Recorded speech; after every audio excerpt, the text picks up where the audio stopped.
Support for the Legislative Gazette comes from New York State United Teachers, a union of professionals standing with more than 600,000 workers in education, human services, and healthcare with the Our Voice, Our Values, Our Union campaign. And United University Professions, representing 37,000 academic and professional employees at SUNY campuses and teaching hospitals across New York State. Frederick E. Cole, President. UUPinfo.org.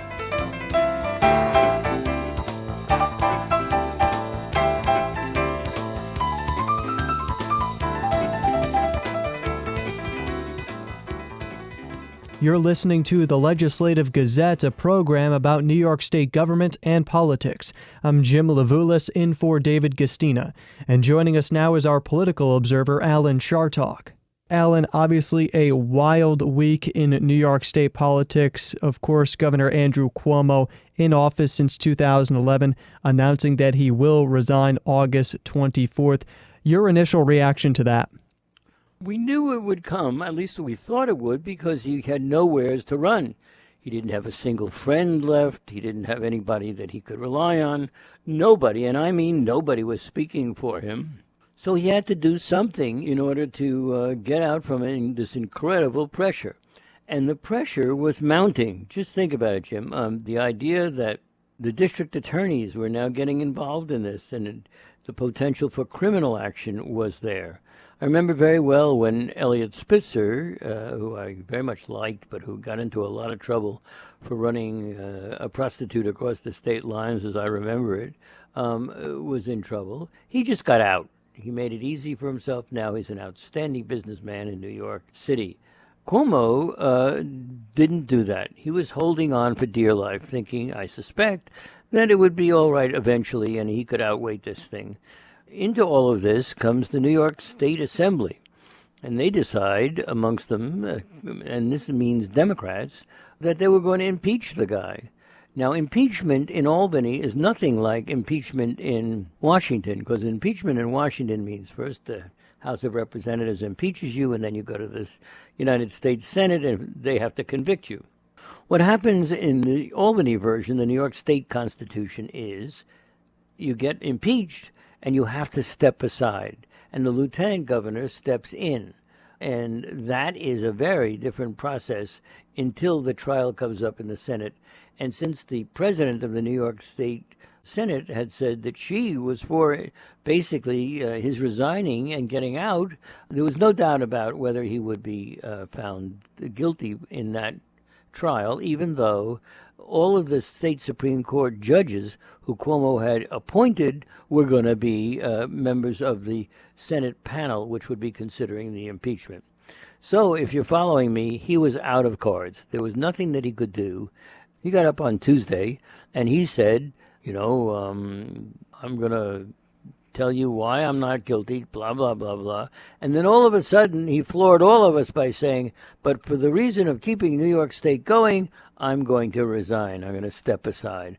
And that, of course, was an extraordinary move, and it got everybody to the point that you couldn't turn on the news, no matter what was going on in the United States, without hearing about Andrew Cuomo's resignation. And that's where we stand. And as it's been framed, it's quite a fall from grace since his high marks that he received during the COVID-19 pandemic. But taking into account all his years as governor and before as an attorney general, what's in your mind the Andrew Cuomo legacy so far? Well, he did a lot of good things. When you think about his attitude on guns and other things, he really did some remarkable things. Nevertheless, as everybody has said by now, that doesn't excuse bad behavior when it comes to the way in which he treated these women. And then there were other issues also, things like the nursing home situation in which a lot of people died, and the New York State people were saying that there were fewer deaths than there actually were. All this stuff added up, and people were in the legislature were angry, and some of them were rivals. Some of them just thought he had been there too long. But in any case, he was going to go as a result of this. He had lots of things that he had accomplished. But, you can't say it's okay to treat women badly, but even though you've accomplished something. And so Lieutenant Governor Kathy Hochul is set to become governor of New York State, the 57th governor of New York State and the first female governor on August 24th. What are your expectations for her taking on the role? Well, she's going to take on the role, and then obviously, and she hinted at this, she's going to run for a full term after she serves out Andrew Cuomo's final time. There, a lot of people are expecting that she's going to have some competition when it comes to a primary. It wouldn't be the first time. What she's got going for her is that she will be the first woman governor of New York State.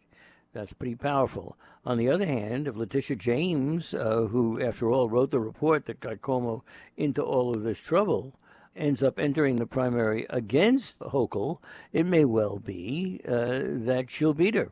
So by no means is this over.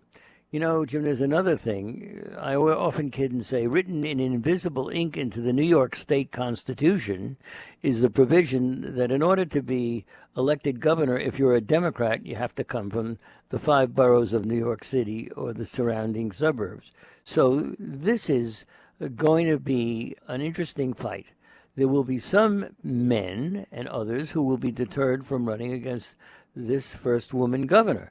On the other hand, you know, in politics, there's an awful lot of passion when it comes to self-advancement. And I don't think we're by any means going to see the end of this.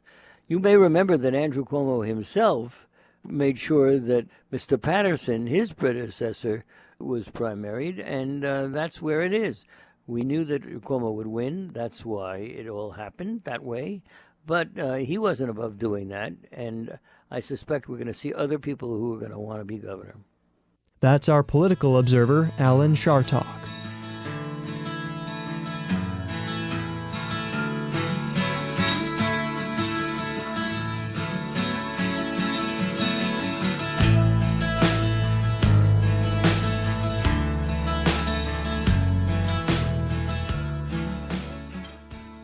You're listening to the Legislative Gazette, a program about New York State government and politics. I'm Jim Levulis, in for David Gastina. Lieutenant Governor Kathy Hochul, in her first remarks since Governor Cuomo announced that he's resigning, said she intends to be a fighter for New York. After the state attorney general found Cuomo sexually harassed 11 women and that key staff members were complicit in some retaliatory actions against an accuser, Hochul acknowledged that there will be turnover in what is now a tainted administration. Capitol correspondent Karen DeWitt reports. Hochul says she believes that it was appropriate for Cuomo to step down. She says she spoke to the governor for the first time in over 6 months, and he pledged his full support for a smooth transition. Hochul says she's ready to take over as the state's first female governor on August 24th. I spoke with Governor Cuomo yesterday, and he pledged his full support for a smooth transition. And I thanked him for his service to our state. Regarding his decision to step down, I believe it is appropriate and in the best interest of the state of New York. And while it was not expected, it is a day for which I am prepared. I've already spoken with Senate Majority Leader Andre Stewart-Cousins, Speaker Carl Heastie, labor, business, faith leaders, other state elected officials, as well as our tri-state governors. I look forward to working with each and every one of them and all of you to build on the progress that we've already started. Over the next 2 weeks, I will continue meetings with current and potential cabinet officials. I'll build out my senior staff, and I'll do what I've always done. I will travel the state to meet New Yorkers, to listen to them, to assure them that I've got their backs. And I will take their concerns and bring them back to our state capitol and work with our partners in every level of government to come to solutions. People will soon learn that my style is to listen first, then take decisive action. So in 13 days, I will officially become the 57th governor of the state of New York.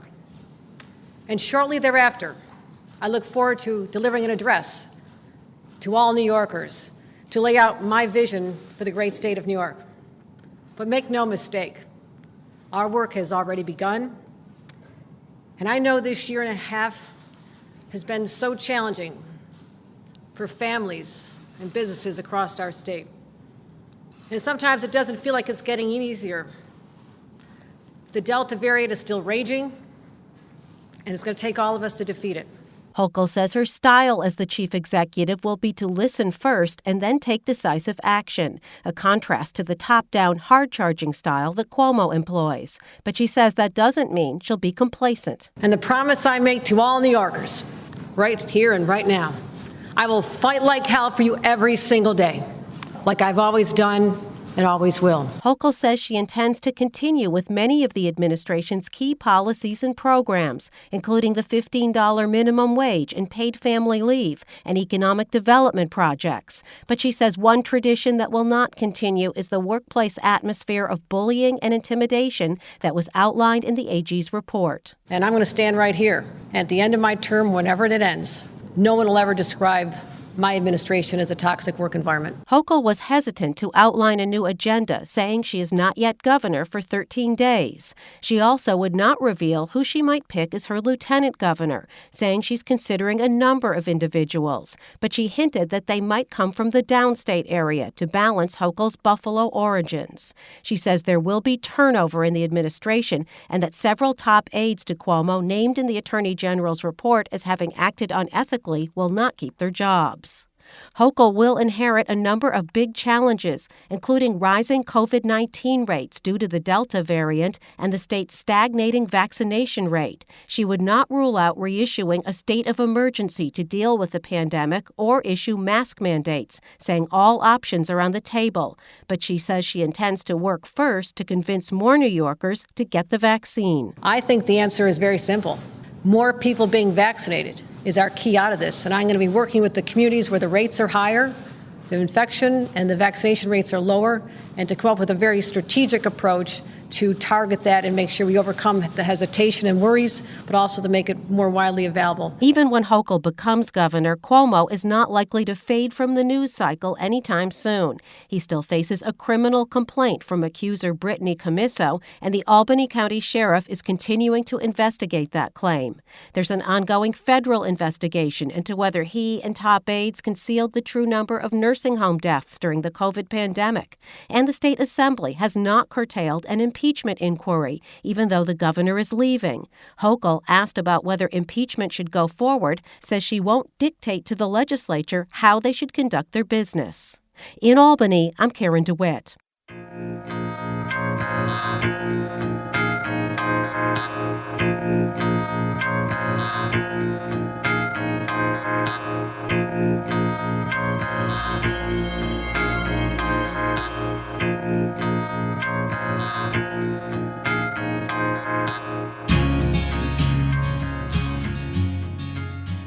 As we've heard, New York Governor Andrew Cuomo says he will resign in the face of sexual harassment allegations from multiple women following a damning report from the state's attorney general and with an impeachment inquiry growing. But some Democrats have claimed the third-term governor was unfairly forced from office. Research by Syracuse University professor Rebecca Ortiz looks at how political affiliations can impact one's view of sexual harassment allegations. I spoke with Ortiz, an assistant professor at the SI Newhouse School of Public Communications, before Cuomo announced his resignation. When the Me Too movement started, we saw a lot of political leaders, politicians, political candidates, part of the discussion around sexual assault and allegations being posed against some of these people, mostly powerful men. And, of course, we saw that then candidate Donald Trump was being accused of sexual assault, and then a number of other Republican and Democratic leaders. And so I was curious because I started to look at how the public was responding to these allegations.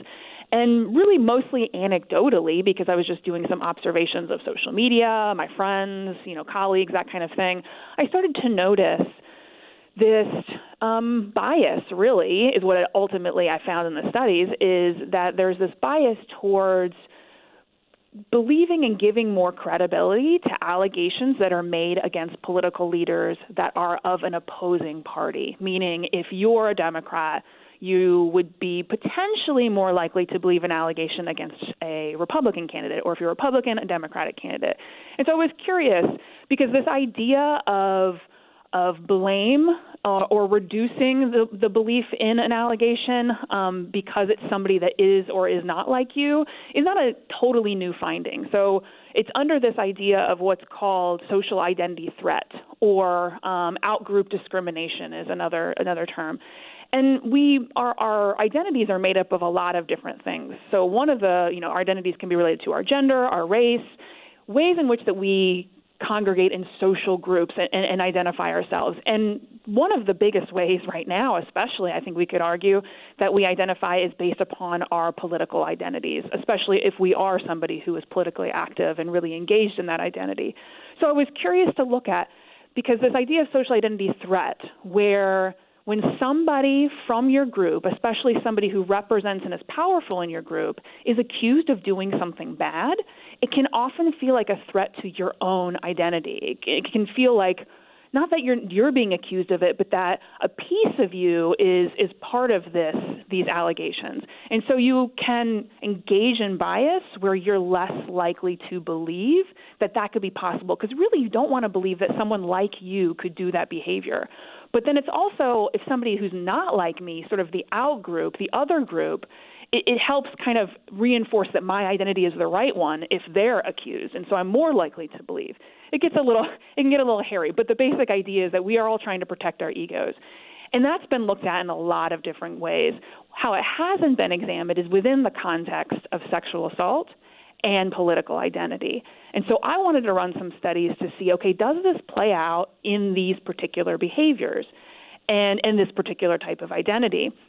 And so what I found, I did an experiment, I did a survey, and I looked to see what were the relationships between identity, either being Republican or Democrat, and I did look at independents as well, but I'm going to focus on the Democrat-Republican piece, is does your identity, your political party affiliation, does it pose a bias in how you perceive allegations made against political leaders who are or are not part of your party?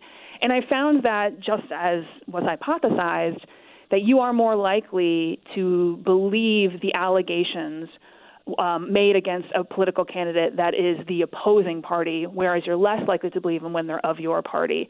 And that the more you identify with your political affiliation, so the more that I feel that being a Republican or a Democrat is a part of my identity, and the more that I report feeling kind of defensive when somebody from that party is accused of something, the more likely I'm also to engage in what's called rape myth acceptance.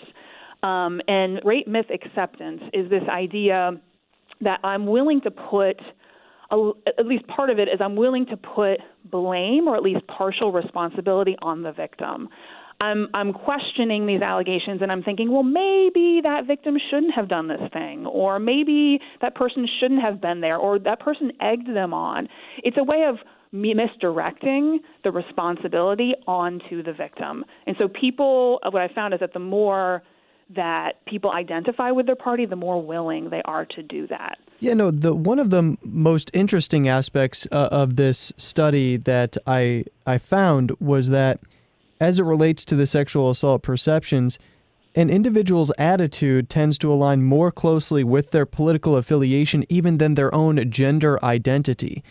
Yeah. That was particularly surprising to me. Any insight as to why, the political draw kind of overrules the gender identity there? Yeah, what you're speaking to is political party, no pun intended, trumps gender identity in this case. Now, I think there's a lot of complex things, or maybe not complex, but there's a lot of things going on. What we see is, so what I found is, in terms of this rape myth acceptance, this willingness to place responsibility on the victim, it is highest among Republican men, followed by Republican women, then Democratic men, then Democratic women. So Democratic women are least likely to engage in these beliefs, whereas Republican men are most likely. So men are more likely to believe have these beliefs than women, but that we generally see that Republican women and men align closer together and Democratic women and men align closer together. And so what we're seeing is that political party plays a more powerful role here in that what is happening is sexual assault and beliefs around sexual assault is aligning more ideologically with your political identity than it is with your gender. Even though we still see that men are more likely to believe in these beliefs than women, we're seeing that there's something ideologically about how people align with their political party that plays a role in how they see sexual assault victims. I can't say for certain. I think there's still a lot more that needs to be explored about why this is. But we see a lot of gender role attitude differences between Republicans and Democrats in that we see the Democratic Party doing a lot more advocating for gender equality and women's rights and reproductive health and these kinds of things. So it sort of makes sense that they would be more aligning with supporting the victim and not blaming the victim. So I think we're seeing some of that align, but it was kind of surprising to a certain degree that political party played such a stronger impact than gender did. And I want to get your insight on some other numbers. A poll conducted by Marist College hours after the Attorney General's report on Governor Andrew Cuomo came out found 59% of New Yorkers said they believe the governor should step down, including 52% of Democrats. 44% of participants believe the governor did something illegal, and only 7% said he did nothing wrong. What do those numbers say to you in regards to your previous research? So the first thing I note is that so if we look at the Democratic numbers specifically, so registered Democrats, I think it was about 52%, right, is said that they want him to resign, which is really about 50-50. So what we're looking at a good portion of Democrats who are still not sure that he should resign. They're still arguably on his side, despite this independent report coming out, giving some pretty credible information that he did, in fact, do these things that he is denying to have done. So even though 52% is like, wow, there's a lot of Democrats who are calling for his resignation, you could also look at it on the other side and see there's a lot that are not. And then you compare that number to registered Republicans, which I think it was in the 70s, who are saying that he should resign. That's not surprising, right, to see such a higher number among Republicans than Democrats. So I found it really interesting that there actually are still a number of Democrats who are supporting him and not calling for him to resign. And then I'm also not surprised to see that there are so many more Republicans than Democrats calling for that resignation. I think that aligns a bit with what I found. And do you think, in the case of Governor Cuomo, that the existence of a legal report coming from an office led by a fellow Democrat is leading to, more or less alignment between Democrats and Republicans when it comes to the accusations? Well, that's a great point, and that's what makes this so complex. So if I'm a Democrat and I'm looking to other Democrats in power to help me make decisions about this, I have one who's been accused of sexual harassment, and then I have many other who are saying he needs to resign. So who do I align with? Who in power in my group, in my identity group, who do I listen to? And I think that's why you're seeing possibly this sort of 50-50 split of registered Democrats is I'm not sure who that is representing my group I should listen to. And there's probably a lot of cognitive dissonance happening among Democrats right now in thinking, well, I want to support my party. I believe, in continuing many of the policies and work that's being done in the Democratic Party, but who do I actually listen to? So, and I think that's actually been a really tough struggle that the Democratic Party has had around sexual assault allegations made, especially under the Me Too movement. We saw this with Al Franken. There was kind of sort of a group of people Democratic politicians, and then Democratic voters. We're seeing that there is sort of this. We want to support. We're advocates for victims, and we believe in the importance of supporting victims. But when it's one of our own who's accused of this, where do we draw the line? I mean, we want to be. There's just a lot of kind of meeting in the middle, like trying to figure out, well, who do you support? And I think we're seeing that again here. Is like, do I support the governor, who's my leader, or do I support the other Democratic politicians who are calling for his resignation? And I wonder if you've noticed in your research or other research out there that if there's any sort of other loyalties that would be similar to political party in this instance, say a member of your favorite team, your favorite actor. Is there anything that, compares to this political loyalty trend that we're seeing in regards to sexual assault perception? Well, what's fascinating is you can find almost anything. Anything that is an important part of your identity could be activated in this case. And actually, that's where I want to continue this research, is to explore not just political affiliation and gender to a certain degree as well, but also looking at, contextually, how does this change if the person being accused is female and the victim is male, these kinds of things. But I think you can place a lot of different identities in that space, and you would likely see some of the same results. So like you said, if it's somebody who is a athlete for my favorite team or a religious leader, we've seen that somewhat anecdotally too, that if it's somebody of a religion that my identity is really connected to, it's hard. It's difficult to kind of keep both of those ideas in my head, that here's somebody in power that represents something that's really dear to me. How do I navigate that? So you could place a lot of different things in that space, and I think you would, in the research before this would suggest as well that you would see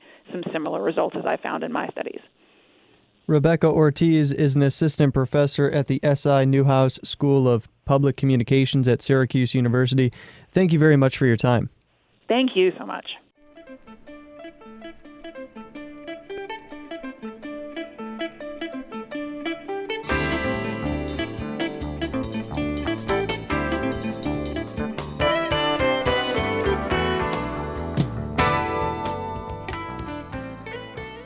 And that about does it for this week's show. We had help from the New York State Public Radio Network. Copies are available by calling 1-800-323-9262. That number again is 1-800-323-9262. Ask for program number 2133. Or just listen at WAMC.org or by downloading our podcast. And join us again next week at this same time for more news on New York State government and politics. For the Legislative Gazette, I'm Jim Levulis, in for David Gastina.